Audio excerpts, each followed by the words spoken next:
Sekumpul lahir pada malam Rabu 27 Muharram 1361 Hijriah atau bertepatan dengan tanggal 11 Februari tahun 1942 di Desa Tunggulirang Seberang, Martapura, Kalimantan Selatan. Guru Sekumpul merupakan putra dari pasangan Al-Arif Billah Abdul Ghani putra Haji Abdul Manaf putra Muhammad Seman putra Haji Muhammad Sa'ad putra Haji Abdullah putra Al-Alimul, Alamah Mufti Khalid putra Al-Alimul, Alamah Khalifah Haji Hasanuddin putra Maulana Syekh Muhammad Arsyad Al-Banjari. Inilah beberapa karomah dari Kiai Haji Muhammad Zaini Abdul Ghani atau Guru Sekumpul. 1. Bioskop yang listriknya padam lalu besoknya ambruk suatu sore. Ketika Guru Zaini masih berusia belasan tahun, datang temannya yang masih familinya. Temannya itu mengajak untuk jalan-jalan ke pasar. Guru Zaini muda tidak keberatan, asal tidak terlalu lama. Akhirnya mereka berdua berjalan menyusuri sepanjang pasar. Dan tanpa sadar mereka sudah berada di depan sebuah bioskop. Temannya itu mencoba mengajak Guru Zaini untuk masuk ke dalam bioskop. Dengan berbagai alasan, Guru Zaini menolak halus ajakan itu. Namun sang teman tetap memaksa masuk, sambil menarik tangan Guru Zaini muda. Dengan hati berat Guru Zaini menuruti keinginan temannya itu. Akhirnya, apa yang terjadi? Tanpa diduga sebelumnya, seketika seluruh aliran listrik di bioskop itu mati total, dan pemutaran film pun berhenti. Bukan sekedar itu, keesokan harinya terbetik sebuah kabar bahwa bioskop itu ambruk. Sebuah tempat yang dimasuki oleh kekasih Allah, Aulia Allah, akan berubah menjadi baik dan hilang kebatilan dari tempat itu. Subhanallah, dan sungguh besar sekali penjagaan Allah terhadap hamba-hamba yang dicintainya. 2. Angin yang berhembus kencang ketika Aba Guru dihukum sang ayah. Aba Guru sejak kecil dididik dengan sangat ketat oleh orang tuanya. Sang ayah, Guru Abdul Ghani, selalu mengawasi sang anak dengan sangat ketat. Sedang melakukan apapun, sang ayah selalu memperhatikan dengan seksama agar jangan sampai sang anak melakukan perbuatan yang melanggar aturan syariat. Sampai suatu hari sang ayah mendengar kabar Aba Guru melakukan sebuah tindakan yang kurang berkenan di hati sang ayah. Ketika Aba Guru sampai di rumah, beliau diikat oleh sang ayah di tiang rumah. Lalu dupa dinyalakan di dekat wajah beliau, sehingga Aba Guru merasakan panas. Saat Aba Guru dihukum oleh sang ayah alam menjadi ganjil. Angin beliung berhembus sangat kencang. Nenek beliau, Salbiah, yang dikenal sebagai seorang wali majsub, memandang ada kaitan ganjilnya cuaca dengan dihukumnya Aba Guru. Beliau pun kemudian meminta hukuman itu disudahi saja. Dan benar, saat sang ayah menghentikan hukuman itu atas permintaan ibunya, cuaca menjadi normal. Angin yang semula berhembus sangat kencang, tiba-tiba menjadi tenang. 3. Membuka kewalian seorang Sayyid. Dikisahkan oleh Habib Hussein Al-Aidrus dari Singa Mahakam, ada seorang Sayyid yang setiap hari duduk-duduk di tempat perjudian.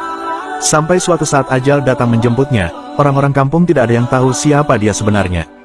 Di saat wafatnya, hanya istri dan anaknya yang menghadapi jenazahnya, tidak ada satu tetangga pun datang. Tidak ada satupun tetangga yang mau memandikan, mengkafani, mensholatkan jenazahnya. Sang istri menangis melihat keadaan suaminya, dia pun berdoa, "Ya Allah, bagaimana dengan jenazah suamiku? Apakah aku buang ke sungai Mahakam ini atau aku biarkan sampai membusuk? Engkau yang maha luas rahmatmu, berilah petunjuk."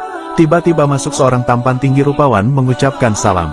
"Assalamualaikum ya Syarifah." Tampak puluhan orang berjubah dan bersorban mengiringi di belakangnya.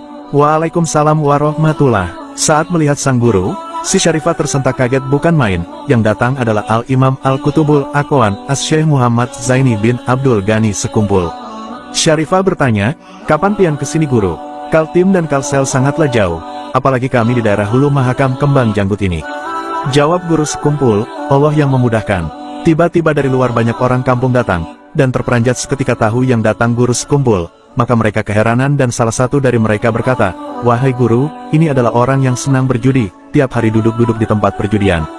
Guru Sekumpul tersenyum dan berkata, "Apakah kamu melihat beliau sendiri main judi, atau beliau cuma duduk-duduk saja di situ tanpa main judi?"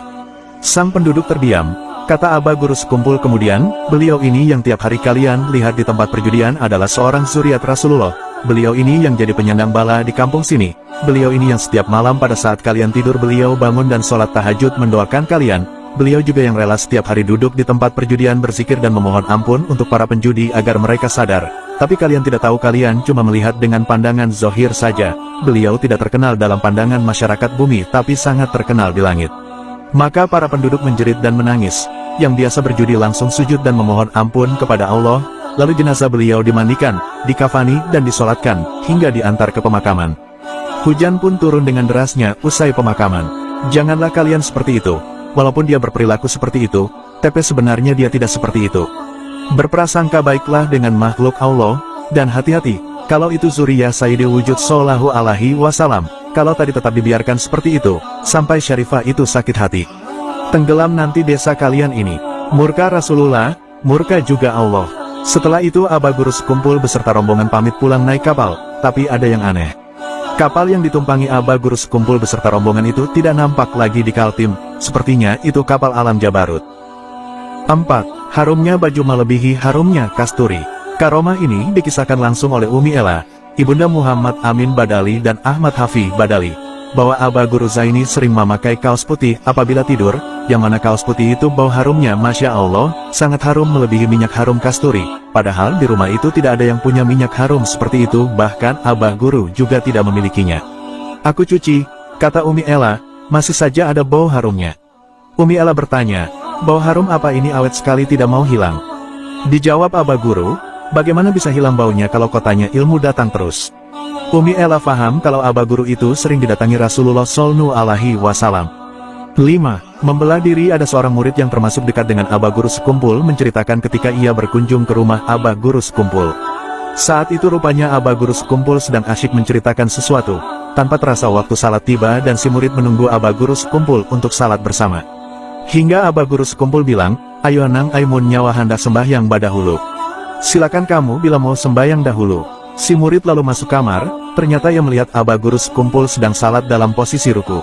Merasa kurang pas kalau ia masuk kamar, lalu ia mencoba masuk ke kamar sebelahnya, ternyata melihat Aba Guru sekumpul sedang membaca wirid. Lalu ia keluar kamar lagi dan dilihatnya Aba Guru sekumpul masih berada di kamar tamu. Si murid yang penasaran lalu bertanya, yang mana jua pian nang aslinya bah, yang mana kapin yang asli bah? Aba Guru sekumpul sambil tersenyum menjawab, asli haja barataan nang ai. Asli semuanya itu, subhanallah. 6. Mempertemukan Habib dengan Rasulullah. Di Tarim sana, Hadramaut, kota para habaib dan banyak melahirkan para kutub, ada seorang Habib sepuh yang bernama Habib Ahmad Assegaf yang mengarang kasidah, Baina Katifaihi, Alamah, sehingga di Martapura beliau terkenal dengan sebutan Habib Baina Katifai. Beliau ini seumuran dengan Habib Abdul Qadir Jeddah. Beliau ini mempunyai kelebihan, malam-malam beliau terbiasa bermimpi dengan baginda Rasulullah. Habib-habib zaman dulu walau sering bermimpi dengan baginda Rasulullah, masih sakit hati kalau belum bertemu secara jaga, yakozotan dengan baginda Rasulullah.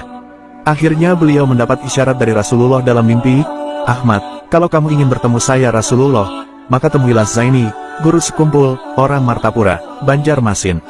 Maka bergegaslah beliau menuju Indonesia. Sesampainya di Jakarta, beliau dihalang-halangi oleh orang yang dengki dengan guru sekumpul, namun beliau mampu menerobosnya, karena ingat dengan isyarat dari baginda Rasulullah. Akhirnya bertemulah beliau dengan guru sekumpul. Beliau utarakanlah maksud kedatangan beliau, kemudian oleh guru sekumpul diberi amaliyah yang kemudian beliau amalkan. Tidak berapa lama setelah itu, Rasulullah menemui beliau di pagi hari. Segera setelah pertemuan yakozotan itu, beliau melapor kepada guru sekumpul. Oleh guru sekumpul dijawab, sebelum ke tempat sampean, Rasulullah menemui saya terlebih dahulu. Langsung seketika Habib Ahmad memeluk guru sekumpul. Ya, guru sekumpul itu adalah syekh futuhnya atau guru murabi mursyidnya Habib Ahmad Assegaf. 7. Suara dari jendela Abah Guru. Habib Soleh yang berasal dari Jawa, baru tinggal di Kalimantan Selatan, kemudian beliau mengajar di Al-Falah. Beliau mengajak istri yang baru dinikahinya, seorang syarifah dari kalangan kaya. Begitu tinggal di Kalsel di rumah yang sangat sederhana, si istri tidak tahan, kemudian pulang ke Jawa meninggalkan Habib Soleh. Habib pun mengadu ke tempat guru sekumpul. Si Habib disuruh masuk ke kamar guru, dibukakan jendela dan disuruh teriak memanggil nama si istri. Habib pun bingung, namun tetap melaksanakan perintah dan berteriak, Syarifah Fulana binti Fulan 3 kali. Kemudian Habib disuruh nginap semalaman. Habib Soleh tidak bisa tidur, maklum beliau baru di Martapura, jadi belum terlalu yakin dengan guru sekumpul.